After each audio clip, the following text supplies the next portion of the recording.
예. 선생님 안녕하십니까? 예. 자주 뵙습니다. 예. 이번 주에도 우리 서정은 박사님하고 같이 국내 철강 산업의 최근 이슈에 대해서 한번 말씀드리도록 하겠습니다. 오늘 가져온 주제는 최근에 현대제철이 3분기 실적을 발표를 했습니다. 네. 그리고 현대제철의 구조조정 문제가 최근에 많이 이제 뉴스로 나오고 있습니다. 그거와 관련해서 한번 그 의미를 한번 찾아보고 그러한 그 구조조정 이후에 현대제철이 실제로 어떤 일을 해야지 경쟁력을 실제로 가질 수 있을 것인지 그거에 대해서 한번 이야기해 보도록 하겠습니다. 오늘 뭐 생각보다 조금 민감한 문제를 가져오셨네, 유 박사님께서. 조금 투자자들 입장 또 어떻게 보면 한편으로는 현대제철의 입장에서는 현대제철을 사람들이 들으면 뭐 종업원들이 들으면 조금 좀 마음이 조금 안 좋을 수도 있는 그래도 우리가 좀 더 신중하고 객관적으로 우리가 평가하면 되죠. 우선 뭐 금년 3분기에 현대제철의 어떤 경영 실적을 보면 현대제철의 고민이 좀 많이 깊어지고 있다. 뭐 이렇게 보여지고 있습니다. 현대제철의 별도 기준으로 금년 3분기 얘는 매출이 한 4조 4,630억 원을 기록했고 영업이익은 321억 원을 기록을 했습니다. 뭐 영업이익은 기록했죠. 그런데 사실 그 매출은 전년 3분기에 비해서 약 15% 감소를 했고 영업이익은 무려 83% 감소를 했습니다. 상당히 조금 참담한 그런 경영 실적을 3분기에 냈는데 이보다 더 큰 게 이제 참담하다고 이야기하는 더 안 좋은 것은 지난해 4분기의 영업이익률이 사실 마이너스 6.3%였어요. 큰 폭의 영업 적자를 기록했는데 그런데 그것이 금년 1분기에는 영업이익률이 1.8%로 회복을 하다가 그리고 또 2분기에는 그네 조금 떨어졌어요. 완전 좀 0.9%로. 그죠? 거의 반으로 영업이익률이 떨어졌고 3분기에는 더 떨어져가지고 0.7%에 떨어졌습니다. 사실 영업이익률이 이렇게 계속 떨어진다는 것이 상당히 더 좀 위험한 거거든요. 그죠? 그렇게 보면 조금 아마 현대제철에 상당히 영업 수익성과 관련해서 매우 좀 고민이 깊은 것 아닌가라는 그런 생각이 듭니다.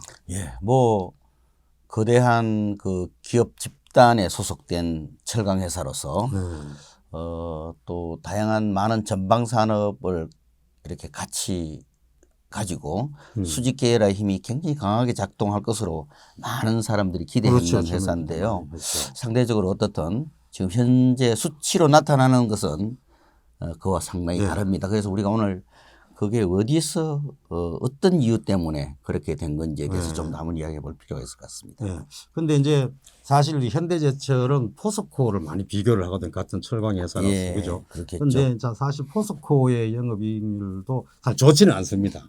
좋지는 않은데 사실 지난해 4분기 영업이익률이 이제 2.8%였어요. 상당히 좀 낮았습니다. 포스코 이야기죠. 그렇죠. 포스코입니다.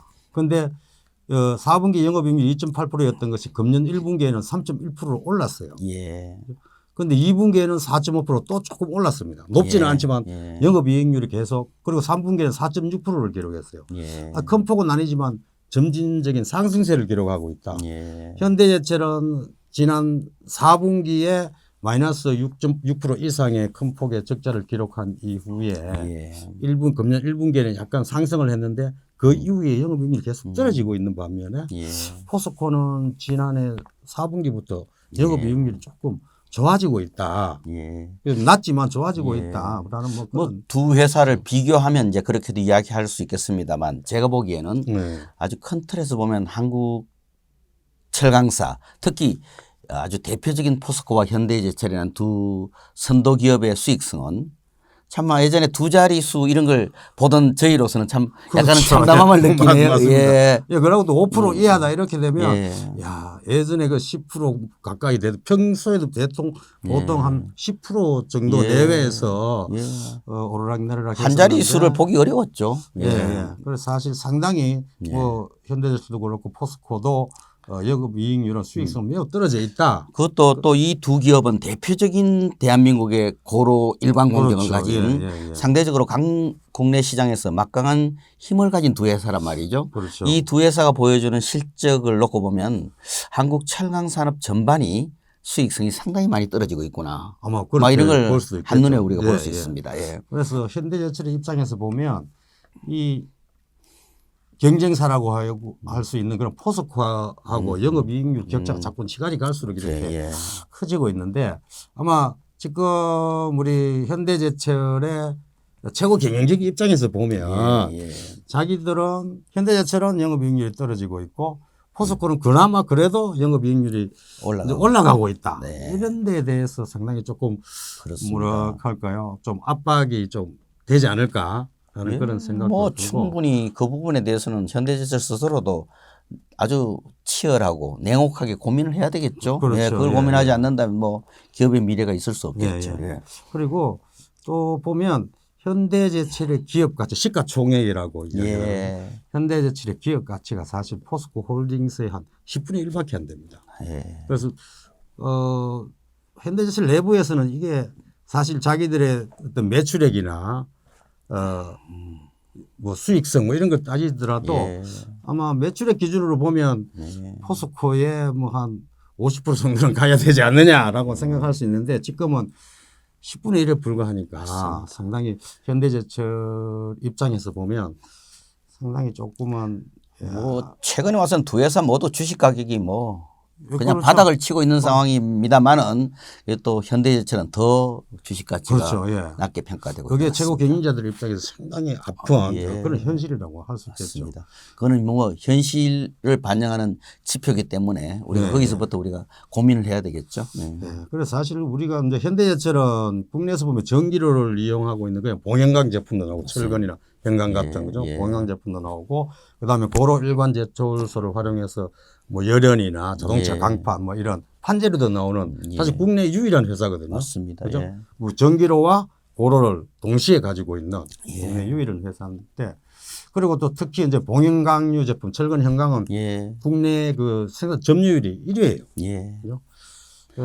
사실 그런 제품 포트폴리오 측면에서 본다면은 뭐 판재료만을 주로 생산하는 그런 포스코에 비해서는 상당히 조금 그 유리한 포트폴리오 제품 포트폴리오를 가지고 있다. 전체 철강 시장에서 점유율만 놓고 본다면 뭐 포스코가 우위지만 그 제품의 구색, 프로덕트 믹스, 그리고 전후방 산업을 연결하는 수직 계열화의 길이 이 면에서는 상대적으로 현대제철이 월등히 더 유리한 위치에 있거든요. 우리가 이제 그렇게 평가해 왔습니다. 그렇게 놓고 본다면 이런 유리한 점이 지금 제대로 경영의 성과로 연결되지 못하고 있는 거죠. 어떻든. 그죠. 사실 이러한 그 현대제철은 상대적으로 제품 포트폴리오 측면에서 안정적인 사업 구조를 가지고 있지 않습니까? 그죠. 그런데 현대제철이 타 철강사에 비해서 경영 성과가 좋지 않다. 뭐 이런 건 상당히 저희들이 이제 의외의 결과라고 이렇게 보고 있는데 뭐 현대제철에 따르면은 철근 현강, 특히 봉현강 분야에서 원래 성과가 너무 안 좋은 것 같아요. 그래서 건설 경기 침체가 워낙 심하다 보니까 뭐 판재료보다는 봉현강 쪽에서 실적 악화가 매우 심하지 않았나. 뭐 그거는 사실일 겁니다. 아마 현대제철은 포스코 대비 상대적으로 봉현강유 시장을 많이 가지고 있으니까 그렇죠. 그쪽은 건설하고 다이렉트로. 근데 이제 이 우리가 수요 산업을 쭉 이렇게 비교해 보면 특히 건설의 침체로부터 오는 효과는 매우 단기적으로 전달됩니다. 그럴 수 있죠. 우리가 자동차나 뭐 가전이나 이런 다른 수요 산업들은 굉장히 간접적으로 오는 효과가 많습니다. 그래서 지금 건설 경기의 침체는 바로 1차적으로 현대제철이 포스코보다 더 큰 영향을 받고 그다음에 시간이 지나면 아마 포스코도 거기로부터 상당한 영향을 받지 않을까 이렇게 생각이 됩니다. 그래서 원래 너무 건설 경기가 침체되다 보니까 철근 현강에서 오는 그런 어떤 수익성 악화가 최근 그 현대제철의 수익성 악화와 직결되지 않았나라는 생각이 들고 그리고 그러면 이걸 만회할 수 있는 판재료 분야에서도 뭔가 좀 보완이 돼야 되는데, 그죠? 근데 원래의 현대제철의 판재료도 크게 이렇게 좋은 그 실적을 나타내지는 않고 있지 않은가라는 생각이 듭니다. 사실 현대제철의 경우에는 현대자동차라고 하는 그런 고정 판매처를 가지고 있잖아요.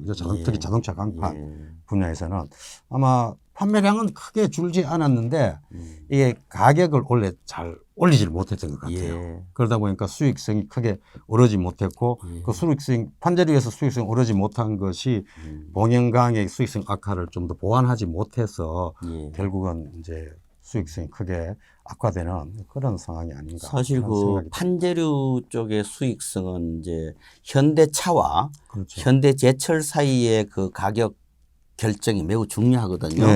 그것이 기준이 돼서 이제 거래가 되는데, 의원은 상대적으로 보면 이제 현대차에서 구매 가격을 좀 높이면 수익성이 좋아집니다. 제철에서는. 그런데 이제 그것이 어떻게 보면 이제 그 구매 가격이 곧 바로 포스코제를 구입하는 가격과 연결되거든요. 이제 그런 여러 가지가 좀 갈등일 수도 있고요. 그렇습니다. 그렇죠. 그리고 이제 또 이제 자동차 강판을 만들고 그다음 후판도 만드는데, 그죠? 후판이 또 요즘은 또 정말 안 좋습니다.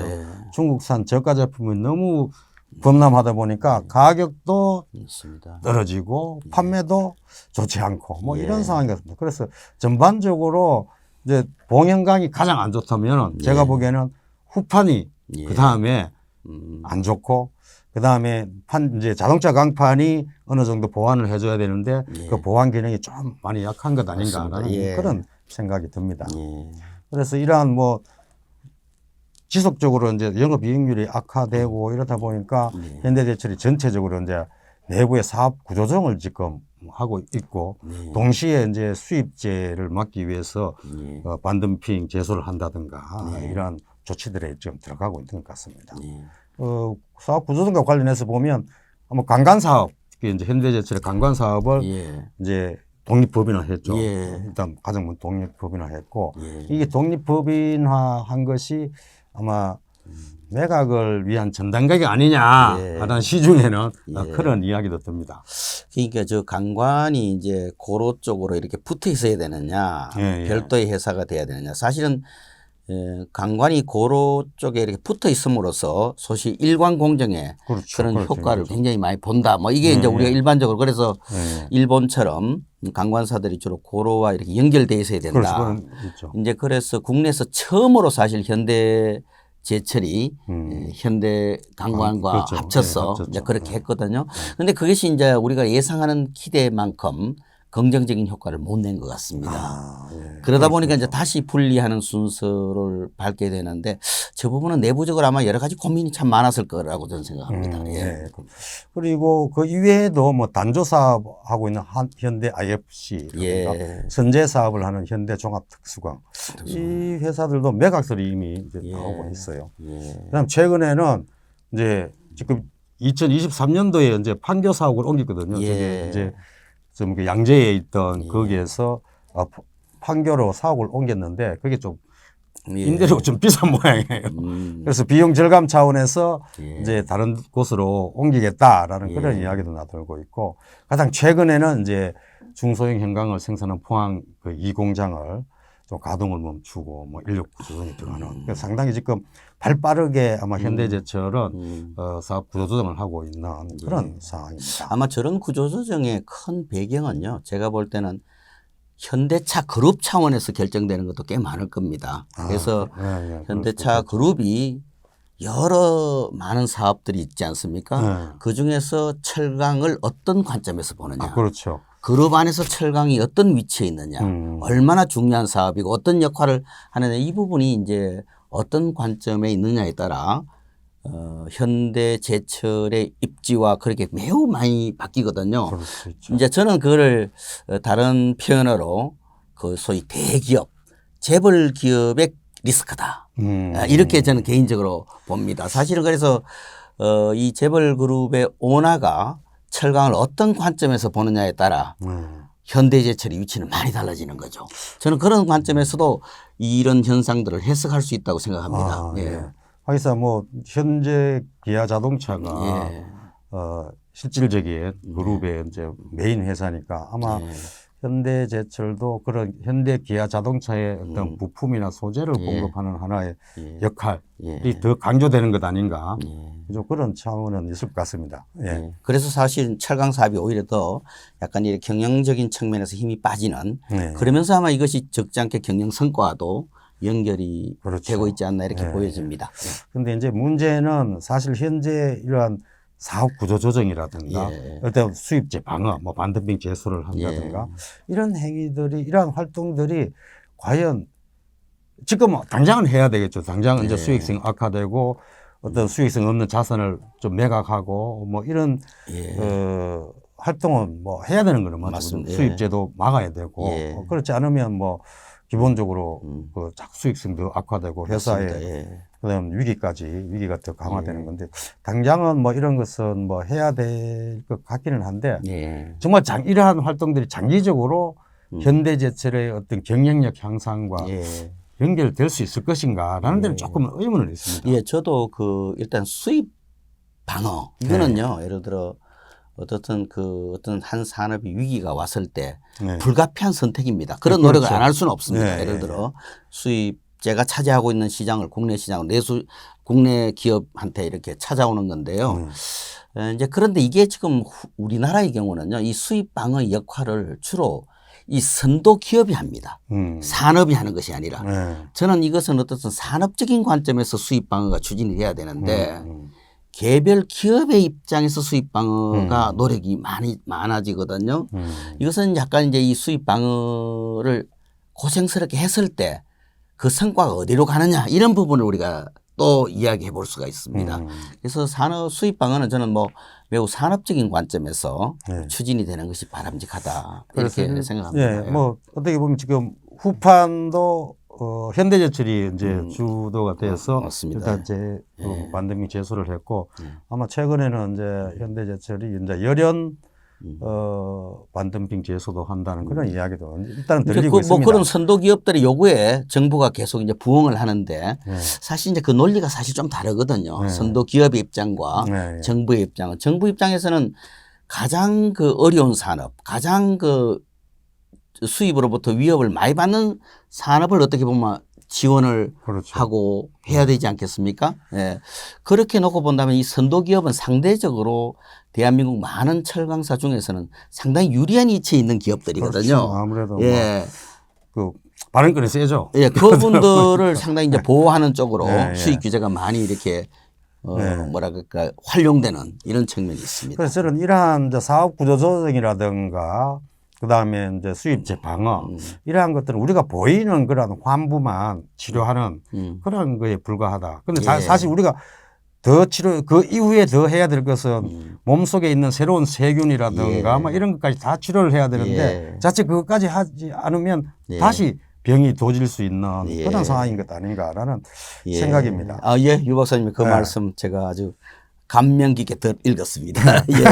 그래서 저는 현대제철이 사실 범현대가라고 하는 그죠? 현대중공업도 있고 현대기아 자동차도 있고 그래서 범현대가라고 하는 그런 확실한 고정 고객을 가지고 있단 말이에요. 그렇습니다. 그래서 저는 이러한 현대제철의 지금 위기가 그러한 고정 고객이라고 하는 안정적이고 고정 고객으로 하는 그러한 처음에 어떤 사탕에 너무 단맛에 너무 취해 있었던 것은 아닌가. 그래서 저는 그런 현대제철이 사실 자동차 강판에 새롭게 진입함으로써 누가 더 경쟁력이 좋아졌느냐. 뭐 수바사님께서 전에 그런 말씀 많이 하셨잖아요. 사실 거기에서 현대제철에 납품하던 포스코가 그 자리를 현대제철한테 포스코가 그 현대기아차에 납품하던 그 자동차 강판을 현대제철이 가져감으로써 포스코는 이제 해외에 나가서 팔아야 되는 그런 상황이 됐었거든요. 그래서 그 이후에 자동차 강판과 관련해서는 포스코는 이제 정말 그 해외에 나가서 글로벌 시장에서의 경쟁력을 가지기 위해서 노력을 많이 했죠. 그래서 마케팅을 위해서 엄청나게 많이 노력을 했었거든요. 그러한 것들이 오히려 어떻게 보면 그 사탕이 조금 더 시간이 지나니까 그게 마약과 비슷한 것 아닌가 라는 그런 생각도 들고. 예, 뭐 그건 뭐 충분히 무슨 말씀인지 알고 저도 이제 그와 덧붙여서 말씀을 드리면요. 결국은 현대 차그룹 안에서 모든 계열사들이 시너지를 내려 그러면요. 네.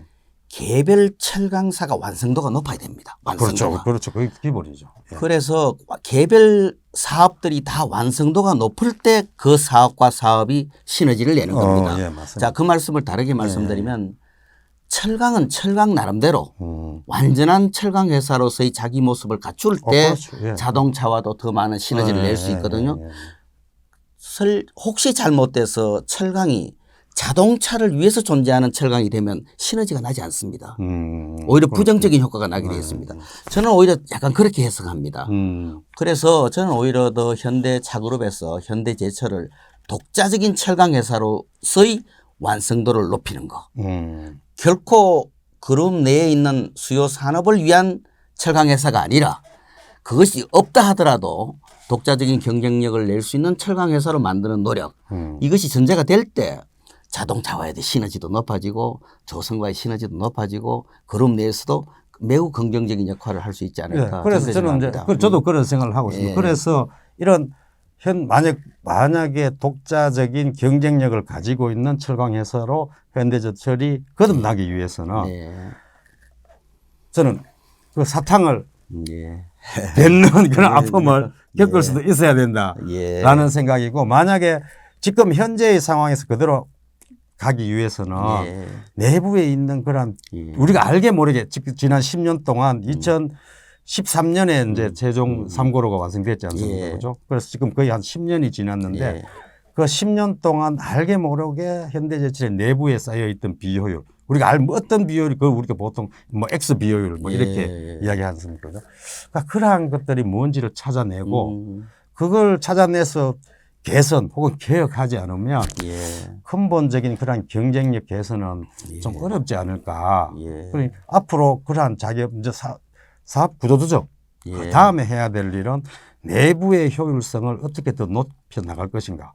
그 내부의 효율성을 높여서 정말 서바사님께서 말씀하신 철강 회사로서의 오롯한 그러한 경쟁력을 보유하는 회사로 나타나야 되겠다. 재탄생해야 되겠다라는 그런 생각입니다. 예, 현대제철이 우리가 한보를 인수하고 고로로 진입할 때 그때 그 굉장히 낙관적인 전망을 쏟아낸 이 산업 분석가들이 많았거든요. 그거는 뭐 너무나 사실 당연한 결과일 겁니다. 왜냐하면 내부에 많은 수요 산업도 가지고 있었고 수직 계열화와 또 아까 말한 구색의 다양성이 있었기 때문에 우리는 그런 그 희망적인 걸 많이 했었는데, 상대적으로 현재 와서는 이제 오늘 우리가 보다시피 이 최종적인 숫자 면에서 매우 이제 별로 우리 기대보다는 훨씬 더 못한 수준을 나타내고 있다 이거죠. 그래서 이런 부분들은 아마 뭐 어떤 현대에 많은 경영을 하시는 분들이 좀 더 치열하게 고민을 하고 해서 하나의 철강 회사로서 완성된 모습을 갖추는 것은 제가 볼 때는 개별 기업뿐만 아니라 또 현대차그룹뿐만 아니라 대한민국 경제를 위해서도 포스코와 현대제철이 아주 어느 정도의 대등한 경쟁 관계를 가지고 각자의 역할을 만들어가는 게 저는 필요하다 이렇게 생각합니다. 그렇습니다. 어쨌든 뭐 일반적으로 우리가 이제 시장에서는 경쟁이 경쟁력을 창출한다 뭐 이런 말이 있지 않습니까? 그죠? 그런 측면에서 현대제철이 지금 사업 구조정을 거쳐서 추후에 조금 더 내부 혁신을 통해서 향후 정말 더 경쟁력 있는 철강 회사로 거듭나서 국내 전체 철강 산업의 경쟁력 제고로 성화될 수 있는 그런 때가 되기를 기대를 합니다. 오늘 우리 수고하셨습니다. 감사합니다. 네.